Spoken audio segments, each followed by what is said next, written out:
The grand estate was silent, but a faint, desperate cough from Mrs. Dutton's room pierced the quiet. Her son, the man who'd stolen my fortune and banished me to his cellar, was oblivious. As I burst in, her face was swollen, her breath shallow. My royal training kicked in, calmly administering aid while the world outside ignored the former attaché living in shame. They never knew the secret I carried, the true power I still held, even as I saved his mother's life. Before I continue, drop a comment telling me where you're listening to this from, and if you haven't subscribed yet, do it now. You won't want to miss the ending. My morning always began the same way, long before Harold Weston ever stirred from his silk sheets. The air in the cellar was a constant chill, smelling faintly of damp earth and forgotten things. My bed was a cot in what used to be a storage nook, tucked away behind dusty boxes of holiday decorations and old gardening tools. Each day I woke to the weak light filtering through a single, grimy window, a stark reminder of the opulent world above my head and the life that had been snatched away from me. I moved with a quiet precision, a habit ingrained from years of navigating hushed palace corridors. First, I would make myself a cup of instant coffee, a small luxury I clung to, heating the water on a battered hot plate. The warmth of the mug in my hands was a brief comfort against the pervasive cold. I always took a moment, sipping slowly, to mentally review the day's tasks Harold had scribbled on a notepad. His instructions were invariably dismissive, often including snide remarks about my supposed inability to handle even the simplest household chore. He treated me less like an employee and more like a necessary inconvenience. My duties were a relentless parade of scrubbing, polishing, and tidying the vast, impersonal rooms of the Western estate. I cleaned the very floors Harold walked upon, the marble surfaces where he entertained his associates, the ornate furniture he inherited. It was a cruel irony, given my past life. I, Dorothy Hollis, once a cultural attaché, a trusted advisor who negotiated delicate international agreements and dined with royalty, now spent my days dusting the very air Harold breathed. Yet I carried out each task with an unyielding diligence. My hands, once accustomed to signing important documents and holding delicate artifacts, now expertly wielded a dust cloth. It wasn't about pleasing Harold, it was about maintaining my own standards, upholding a quiet dignity in the face of utter degradation. Harold, when I saw him, was a whirlwind of self-importance. He would sweep through a room, barking orders into his phone, barely glancing my way, save for a fleeting moment to deliver a cutting remark about a perceived imperfection in my work. "Dorothy, are you sure you polished this correctly?" he'd say, running a finger over a gleaming surface, always trying to find fault. I would simply nod, my gaze steady, my expression serene. He believed he had stripped me of everything, including my pride, but he was wrong. My pride was an internal flame he couldn't touch. My mind, a library of historical facts and diplomatic protocols, remained sharp, even as my body tired from endless chores. Dutton, Harold's mother, was a different matter entirely. She was frail, mostly confined to her rooms, a silent observer of her son's ostentatious lifestyle. Sometimes I would catch her eye across a hallway, and in her tired gaze I sensed a flicker of something akin to sympathy, or perhaps just a shared weariness. We rarely spoke more than pleasantries, but a silent understanding seemed to pass between us. I often wondered what she truly thought of her son's rapid acquisition of wealth and his treatment of those around him, especially me. One particularly chilly afternoon, after I had spent hours reorganizing Harold's disorganized study, he left abruptly for a golf game, his boisterous laughter echoing through the empty house. The other staff had their days off, leaving me alone in the silent, imposing structure. It was in these quiet moments that I would sometimes pause, my hand instinctively going to the small, smooth object that hung discreetly around my neck, hidden beneath the collar of my worn blouse. It was an old family heirloom, a symbol of a lineage stretching back centuries, a small silver locket etched with an ancient crest. Inside it held a miniature portrait of a young woman with eyes just like mine, a woman who, in another life, was my grandmother, a minor princess of a proud, if troubled, European house. And in its secret compartment, a tiny, rolled-up piece of parchment bearing the signature of a queen. Harold believed he had taken everything, but he would never know the true weight of what I still carried, literally, close to my heart. The quiet hum of the house was suddenly broken by a strangled gasp, followed by a weak, desperate choke. My hand, still lingering near the locket at my throat, dropped. That sound, it wasn't the usual creaking of the old house. It was human, and it was close, coming from Mrs. Dutton's wing.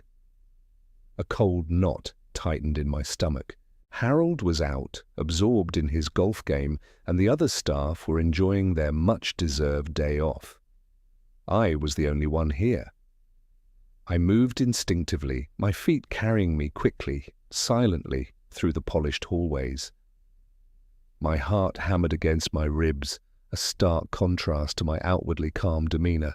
The training from my years with the royal family, the countless emergencies in unexpected places, from minor diplomatic incidents to true crises, had ingrained in me a deep sense of composure under pressure. Panic was a luxury I could never afford. Reaching Mrs. Dutton's door, I found it ajar. Pushing it open, the scene inside stole my breath.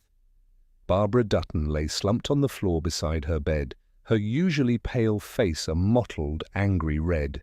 Her eyes were wide with terror, struggling to focus, and her lips were swollen to an alarming size, her breath coming in ragged, whistling gasps. A half-eaten snack lay scattered on the bedside table, a small dish of nuts among them. My mind instantly clicked anaphylaxis. I had seen it once before during a state dinner where a dignitary had inadvertently ingested a hidden allergen. "Mrs. Dutton, can you hear me?" I asked, my voice steady, betraying none of the urgency I felt. She merely whimpered, her hand weakly reaching for her chest. There was no time to wait, no time to second-guess. I knelt beside her, gently turning her to her side to prevent her from choking on her own tongue, supporting her head. "I need you to tell me if you have an EpiPen or any emergency medication, Mrs. Dutton," I urged, my eyes scanning the room, looking for anything that might suggest a medical kit. Her eyes flickered towards a small, elegant nightstand. My gaze followed, quickly locating a discreet wooden box. Snapping it open, I found a single auto-injector, clearly labeled for emergencies. My hands, though trembling slightly with the adrenaline, remained precise. I quickly followed the instructions printed on the side, pressing the device firmly against her thigh. It was a simple action, but one that could mean the difference between life and death. As the medication began its work, I reached for the landline phone on her bedside table, my fingers flying as I dialed emergency services. "My name is Dorothy Hollis. I am at the Western Estate. I have an elderly woman, Barbara Dutton, suffering from a severe anaphylactic reaction. She has received epinephrine, but her airway is still compromised, and she needs immediate medical transport. I suspect a nut allergy." I recited the details calmly, clearly, giving the dispatch operator precise instructions for their arrival, including the best access points for the ambulance. It was the kind of composed, detailed report that would have impressed any medical professional. The next few minutes felt like an eternity. I stayed with Mrs. Dutton, speaking softly, reassuring her, even as she struggled for each breath. I helped her sit up slightly, trying to make her breathing easier, watching for any sign of improvement. Slowly, agonizingly, her breathing began to ease, the harsh rasp receding to a shallower but steadier rhythm. The redness in her face began to subside, leaving her utterly exhausted, but alive. The wail of sirens grew louder, filling the quiet afternoon. Soon the paramedics were rushing through the front door, guided by my earlier instructions. They swept into Mrs. Dutton's room, their movements efficient and professional. I stepped back, becoming a silent observer, watching as they assessed her condition, checked her vitals, and prepared her for transport. One of them glanced at the empty auto-injector on the table.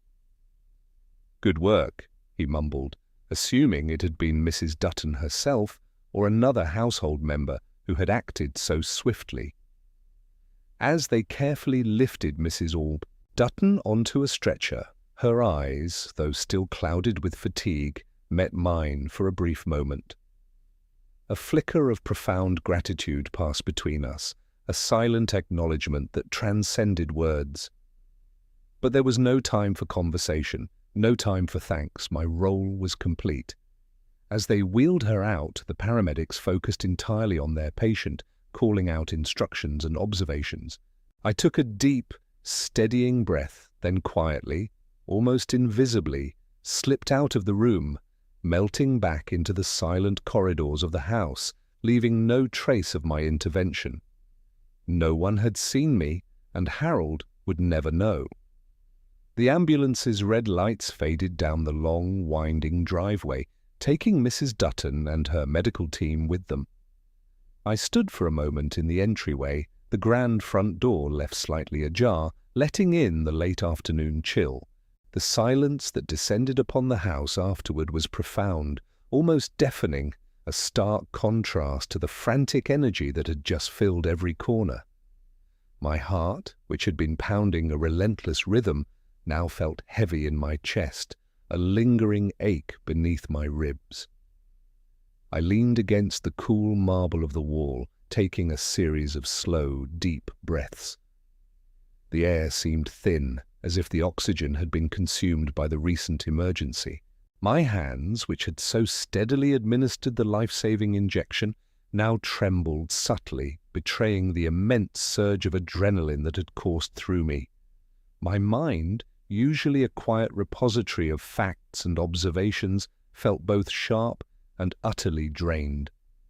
I had acted on instinct, a reflex honed by years of navigating crises in far grander settings where lives, or at least diplomatic relations, often hung in the balance.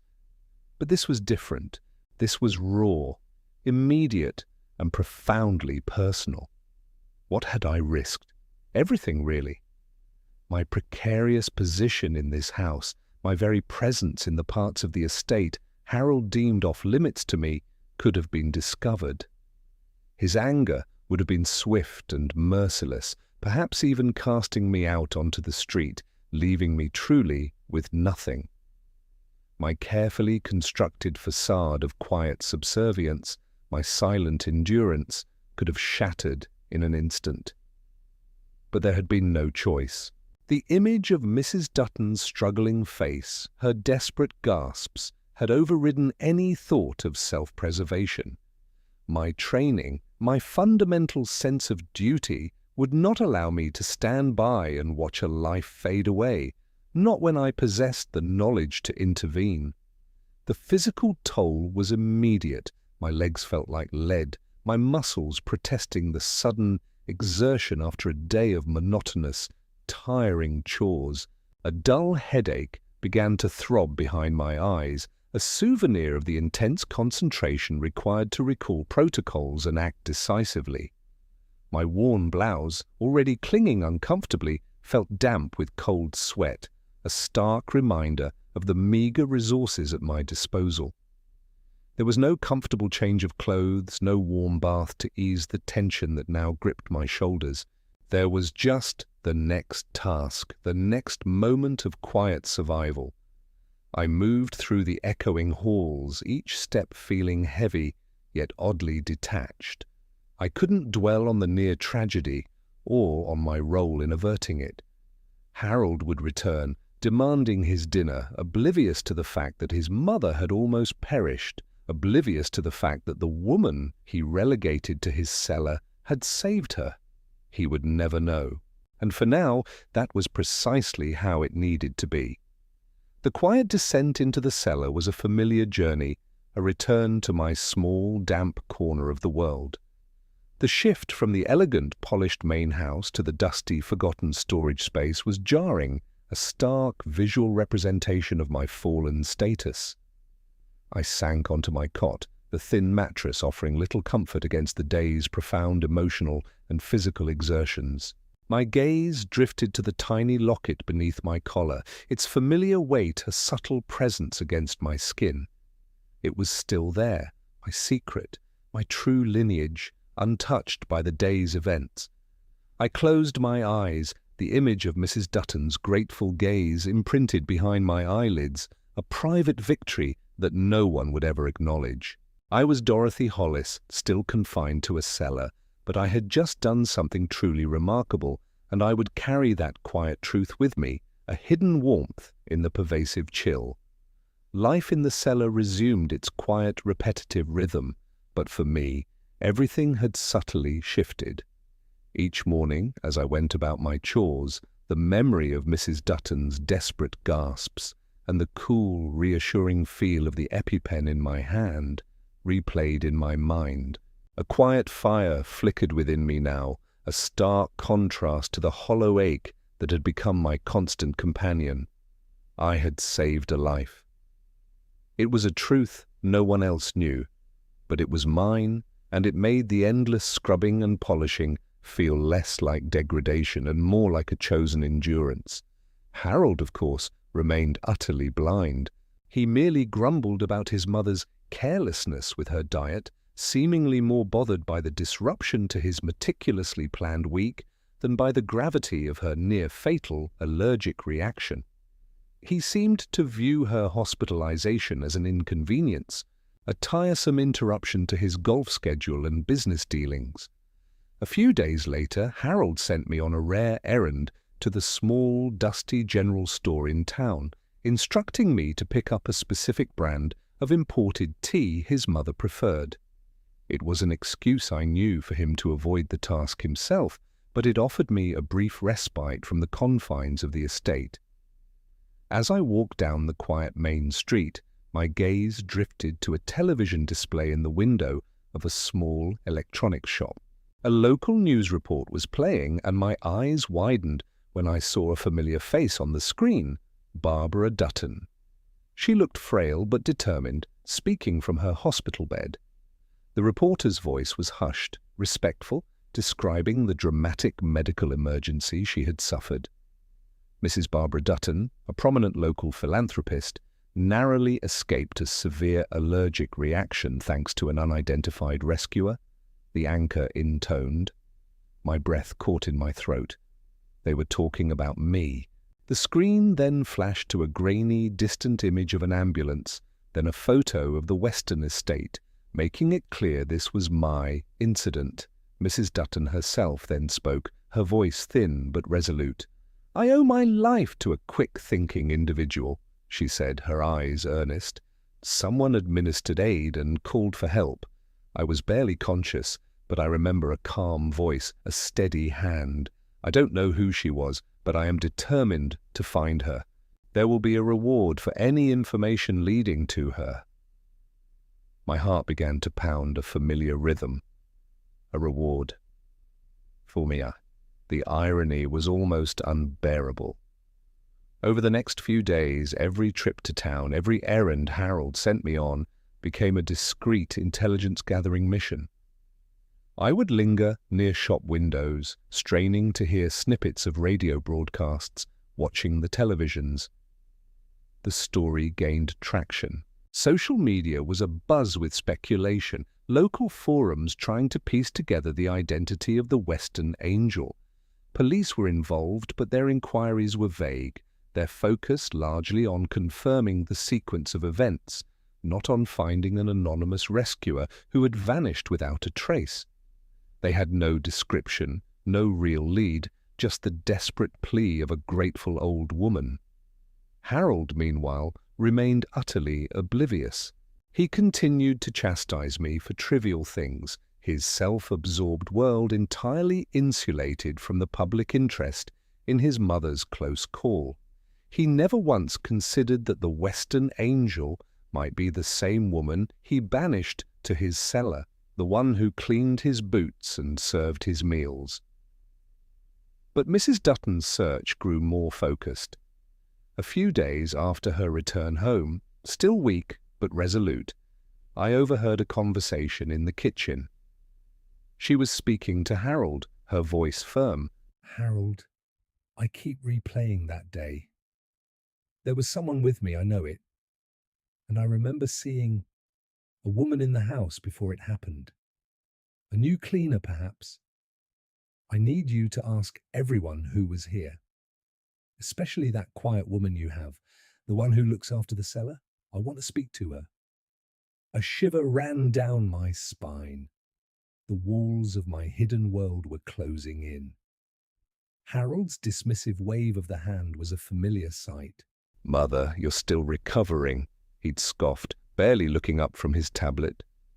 "There was no one else here. The staff had their day off. You were alone until the paramedics arrived."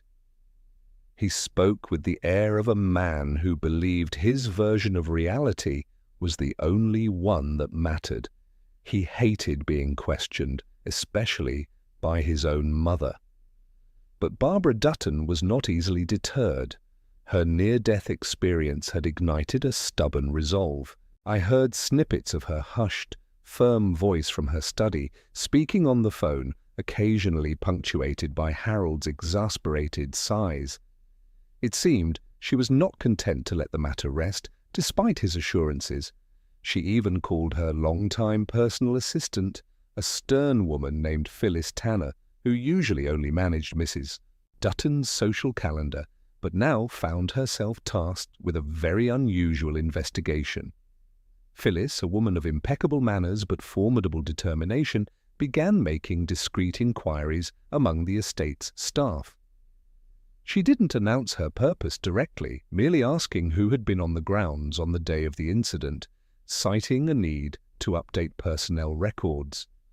It was a flimsy excuse, but the staff, used to the intricate protocols of the Western household, simply complied. They all confirmed their absence, all except one. My name, of course, came up last as an afterthought. "And the woman who lives in the cellar, Dorothy?" Phyllis asked a gardener, her tone carefully neutral. The gardener shrugged. "She's always here. You wouldn't notice her much." The true lead came not from the estate staff, but from an unexpected source. Mrs. Dutton, remembering the paramedic's comment, "Good work," had insisted Harold check with the emergency services. Harold, reluctantly, made the call. The paramedic on duty that day, a young man named Marvin Bates, had a vague recollection. "Yes, a woman was there," he confirmed over the phone, his voice echoing in Harold's spacious office. She was calm, had already administered the EpiPen, gave me precise instructions on the phone. Very professional. I just assumed she was family or a nurse. Short, dark hair, wearing, well, something simple, like a housekeeper's blouse. She just disappeared after we arrived. And since you've made it this far, go ahead and hit that like button. It really helps me keep bringing stories like this.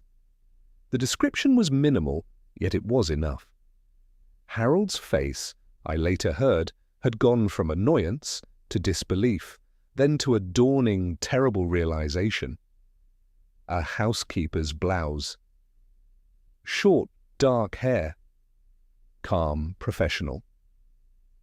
It all pointed to one person. His mind, usually so adept at financial manipulation, had a blind spot the size of a mountain when it came to anyone he deemed beneath him. The Western angel wasn't a mysterious stranger. She was the woman he had banished to his cellar, the woman he had swindled, the woman who cleaned his toilets. He summoned me with a curt, uncharacteristic formality. I was in the library polishing his extensive, unread collection of rare books when his voice, sharp and clipped, cut through the quiet.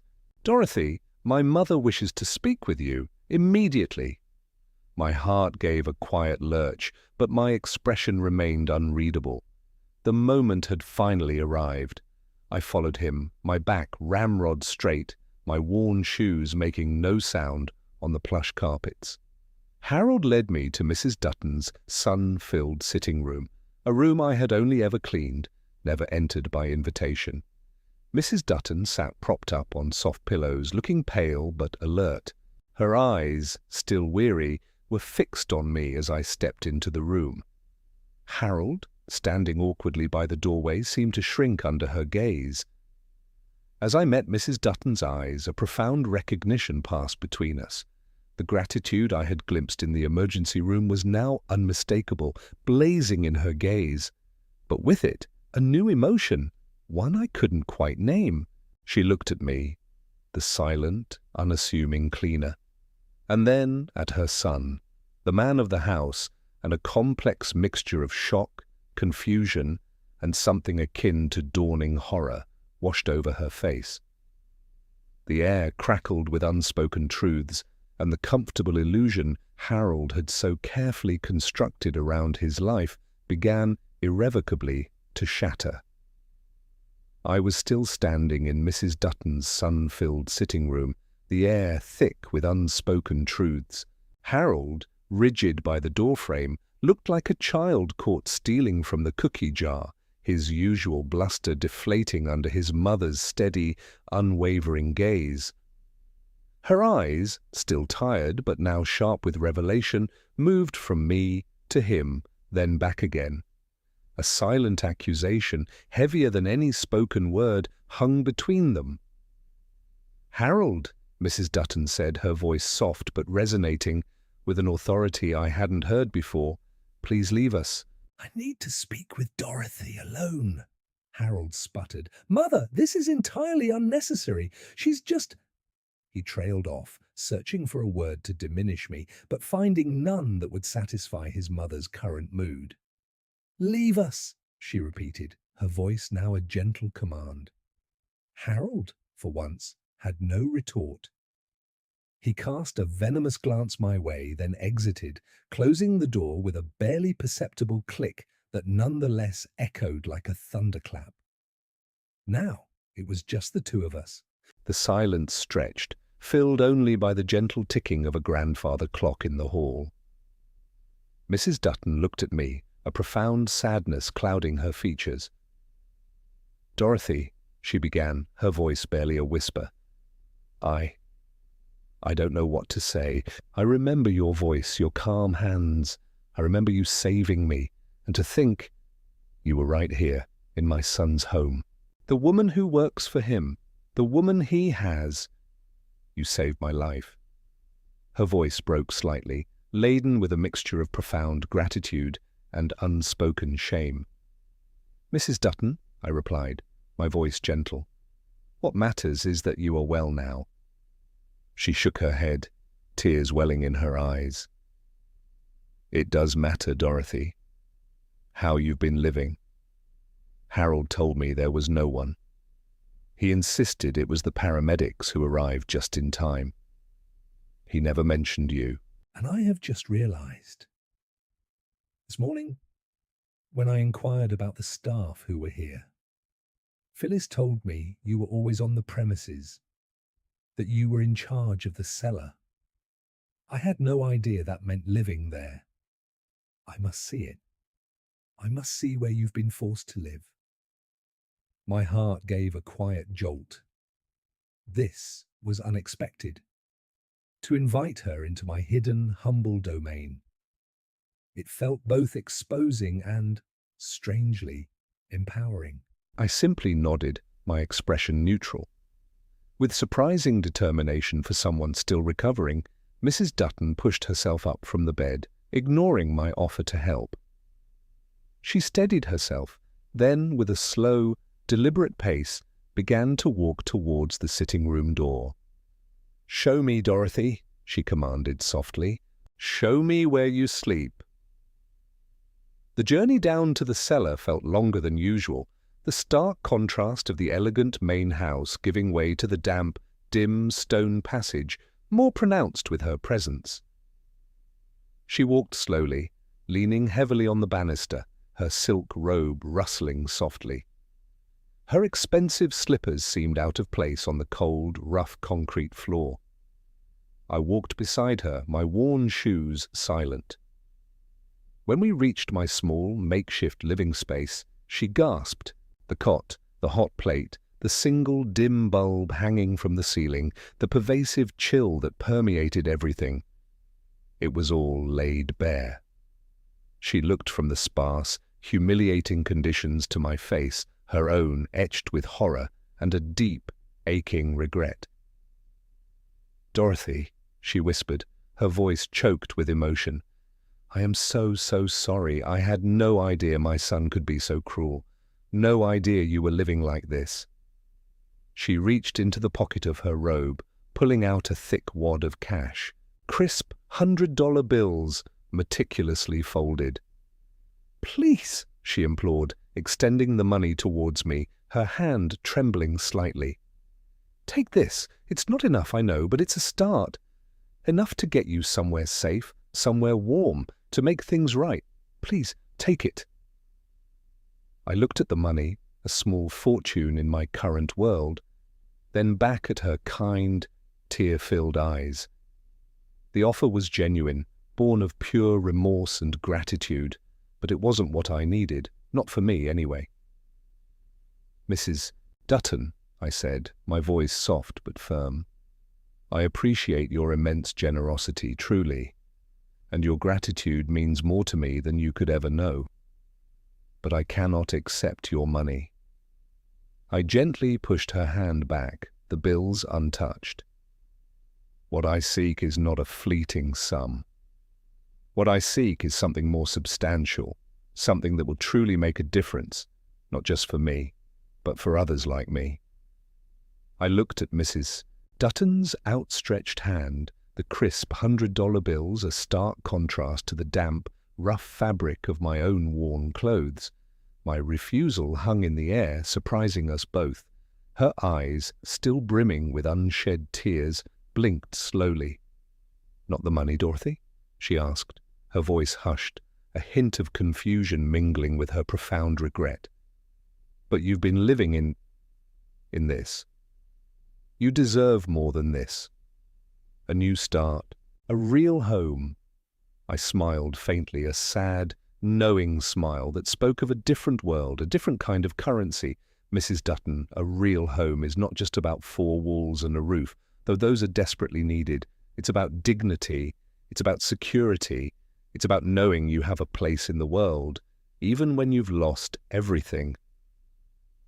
I paused, letting the silence settle, then met her gaze directly. "When I arrived in this country, fleeing everything I knew, I sought refuge. I had a small sum of money, a lifetime of experience, and a deep need for a safe harbor. Instead, I found a man who preyed on vulnerability, a system that offered no easy path, and a profound loneliness that felt colder than any cellar." I took a slow breath, the words I was about to utter having been carefully composed over many long, solitary nights. They were not for me alone, but for all those who shared my plight. I have thought long and hard about what true justice would look like, not just for myself, but for countless others. And if you truly wish to make amends, to honor the life I saved and the dignity you now see, then I ask for something far greater than money for my personal use." Her hand, still holding the cash, slowly lowered. Her brow furrowed slightly, anticipating my words, her expression shifting from simple gratitude to a deep, thoughtful curiosity. "Tell me, Dorothy, what is it you truly desire?" I stood a little taller, drawing upon the strength that had seen me through countless diplomatic skirmishes and royal court intrigues. "I want a foundation established in perpetuity to support refugees and displaced persons who arrive in this country, ensuring they receive the fair legal counsel and housing support I was denied." The words hung in the quiet cellar air. Barbara Dutton stared at me, her eyes widening, her mouth slightly agape. The initial shock gave way to a dawning comprehension, a profound realization that this quiet woman, whom her son had humiliated and exploited, was not simply asking for a handout. She was asking for a legacy. Legal counsel, she repeated softly, almost to herself. Housing support. She looked around the grim cellar, then back to my face, her gaze filled with a new depth of understanding. The casual ignorance she had lived with, the comfortable blind spot her son had created, was utterly shattered. She was seeing not just a cleaner, not just a rescuer, but a woman of immense principle and profound suffering, a woman who, even in her own dire straits, thought of others. "You want to help people like yourself," she murmured, a tear finally tracing a path down her cheek. "People who have lost everything and come here seeking safety. And you want to ensure they don't fall prey to people like Harold." The last words were spoken with a quiet, devastating certainty, a chilling recognition of her own son's cruel nature. The implication hung heavy. Harold had not just taken my fortune. He had denied me the very basic human support that a compassionate society should offer. Her gaze fixed on me, no longer just grateful, but reverent. "Dorothy, this is an extraordinary request. It is not what I expected, not what I thought you would ever ask for." A new resolve hardened her features, replacing the earlier fragility. "But I understand, and I think it's the only way to truly begin to make things right." The quiet conviction in her voice was absolute, a powerful promise that resonated in the small, forgotten space. The balance of power in the Western estate had just irrevocably shifted, and Harold had no idea what was coming.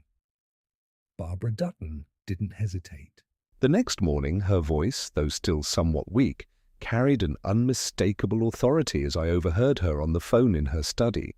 She was speaking to her lawyers, then to her financial advisors, then to Phyllis Tanner, her assistant, who now had an entirely different set of tasks on her formidable to-do list. The wheels were turning, and they were turning swiftly. My request, far from being dismissed as outlandish, was being treated with the utmost seriousness, infused with the zeal of a woman seeking profound redemption. Within weeks, a foundation was formally established, bearing Mrs. Dutton's family name, but with my vision at its heart. Harold, of course, was apoplectic. I heard his furious shouts echoing through the house, raging against his mother's reckless and sentimental expenditure. He accused me of manipulating her, of somehow bewitching his frail mother into this grand, philanthropic gesture. But Mrs. Dutton, once a quiet figure, now stood firm. She had seen the truth of his cruelty, and she would not be swayed. His attempts to block the funds or discredit me were met with her quiet, unyielding resolve. She even threatened to disinherit him if he continued to interfere, a threat that finally silenced his bluster, though his resentment simmered visibly. But Mrs. Dutton, true to her promise of "and then some," did not stop there. She envisioned not just legal aid, but a physical space, a beacon of hope. A forgotten building on the edge of town, an old, charmingly dilapidated community hall that had been left to crumble for decades, caught her eye. It was purchased quietly and efficiently, and then, under her direct supervision and with surprising speed, it began its transformation. Carpenters, electricians, and painters descended upon it, breathing new life into forgotten corners. The peeling paint gave way to warm, inviting colors. Broken windows were replaced with sparkling panes, letting in floods of natural light.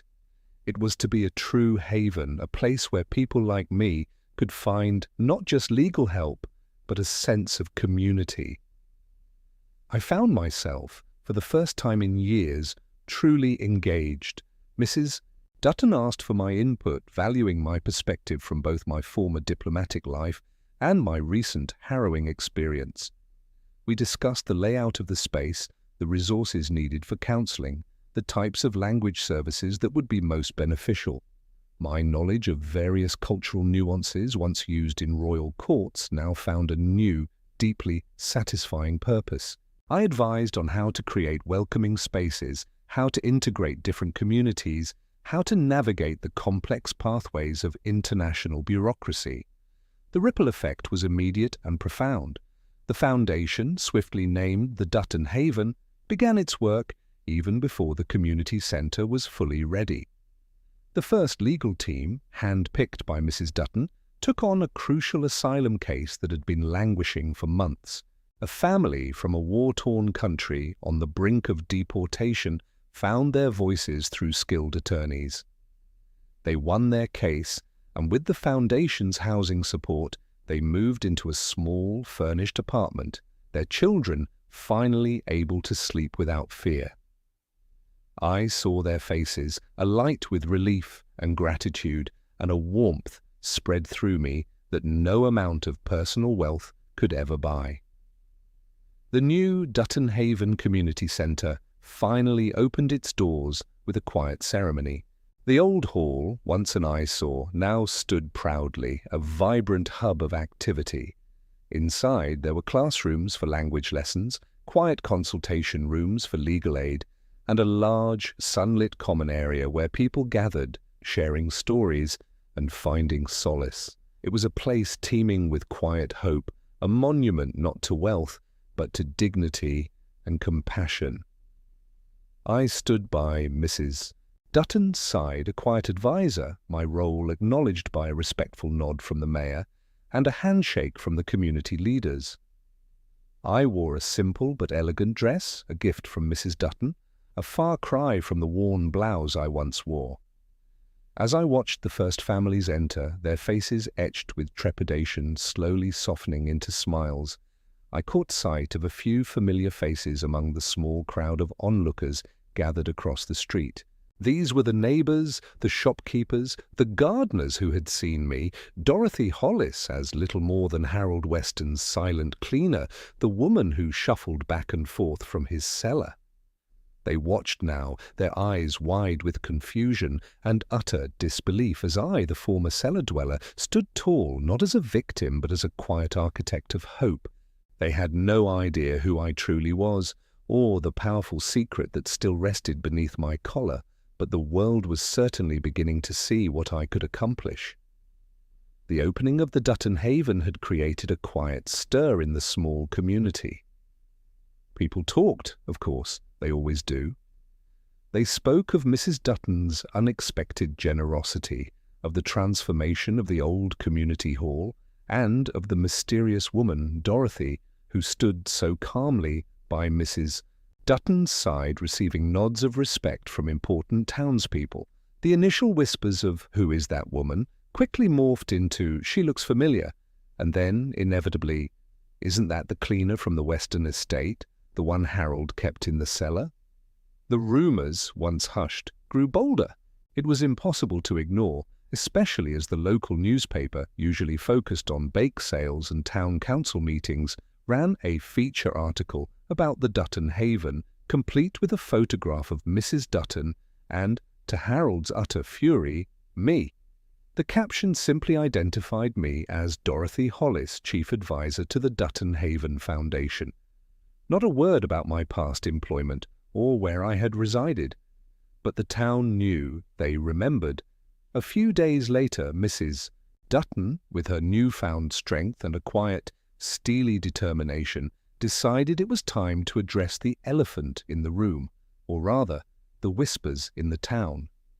She announced a small, informal gathering at the Haven, ostensibly to thank the volunteers and local dignitaries, but really it was for the community.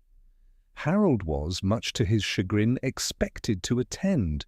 His mother had made it clear that his presence was non-negotiable. The hall was filled with the gentle murmur of conversation, the clinking of teacups and the scent of freshly baked pastries. I moved through the room, greeting people, answering questions about the foundation's work. I saw faces I recognized from the grocery store, the post office, even the gas station. People who had often given me a dismissive glance or simply looked through me as if I were invisible. Now their gazes were hesitant, curious, even a little ashamed. Some offered quick, mumbled apologies for past oversights. "I never realized, ma'am," or "My deepest regrets, Miss Hollis." I simply offered a warm smile, a nod, and a genuine thank you for their kindness now. There was no bitterness, only a quiet understanding. Then Mrs. Dutton stood at the small podium, her voice clear and strong. She spoke of the Haven's mission, of the importance of community and compassion. And then she turned, her gaze sweeping across the room until it landed on me. "Many of you know Dorothy Hollis," she began, her voice softening slightly. "Some of you have known her under difficult circumstances I deeply regret. Dorothy came to this country seeking refuge and instead, through my son's unfortunate actions, found herself in a position of extreme vulnerability. She was treated with a lack of respect that no human being deserves." Harold, standing awkwardly near the back, shifted uncomfortably, his face a mottled red.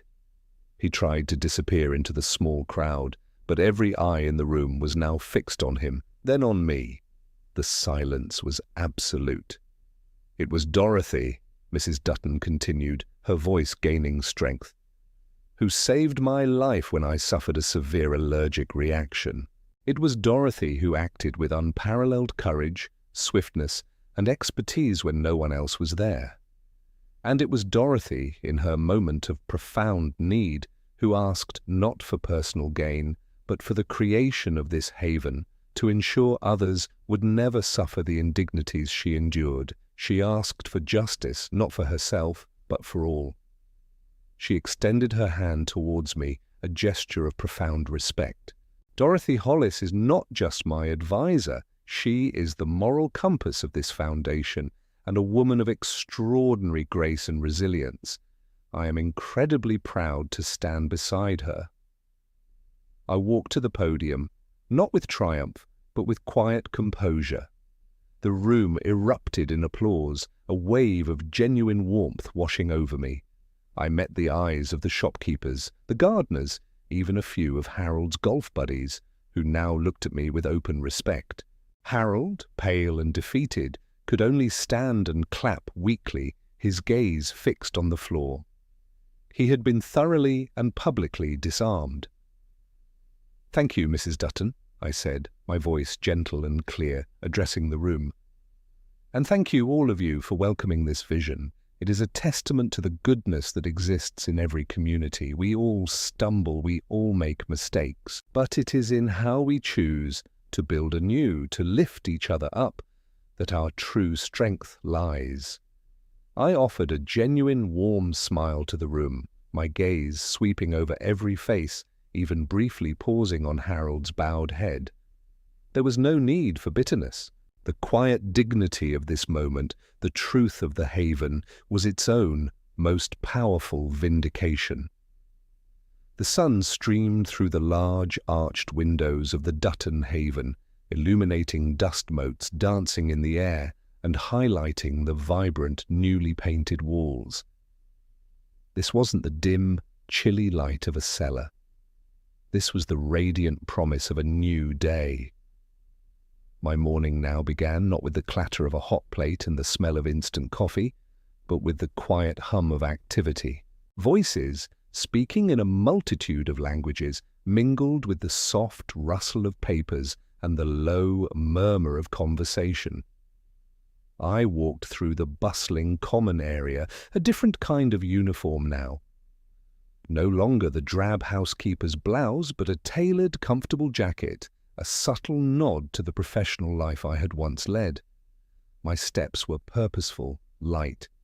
Here I wasn't an invisible presence. I was seen, acknowledged, respected, This was not a world of grand palaces, but it held a dignity that resonated far more deeply within me.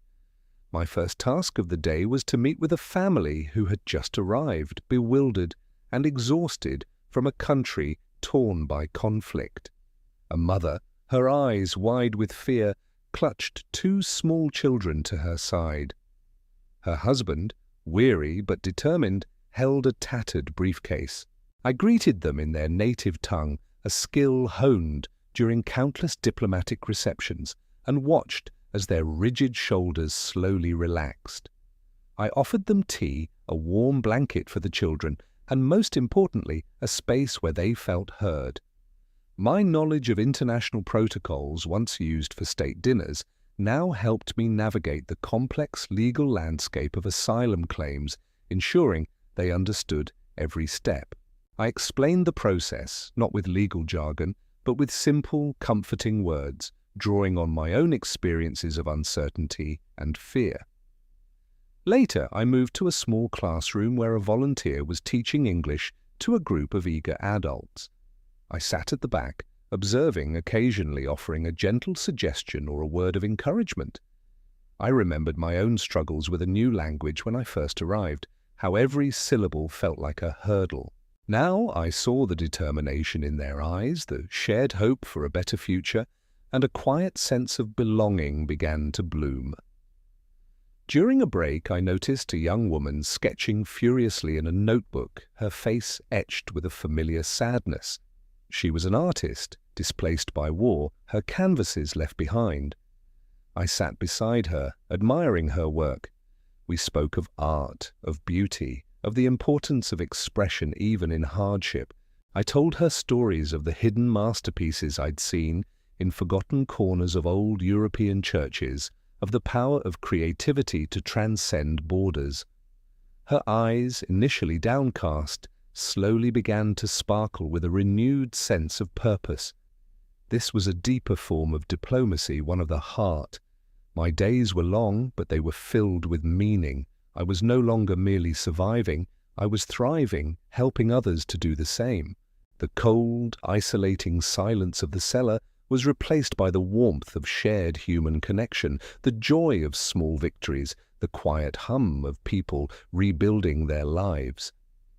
In the late afternoon, as the setting sun cast long shadows across the haven, I would often take a moment to stand by the window, looking out at the town that had once overlooked me. I saw the faces of people who now nodded in recognition, who offered sincere smiles, who saw not a servant, but a leader. My journey through invisibility had taught me the immeasurable value of being seen, truly seen, for who you are and what you carry within. I would never again take for granted the simple, profound act of human connection, the power of a kind word, or the dignity of a helping hand. If this story moved you, subscribe to the channel, leave a like, and share it with someone who needs to hear this today. Your support is what brings these stories to more people.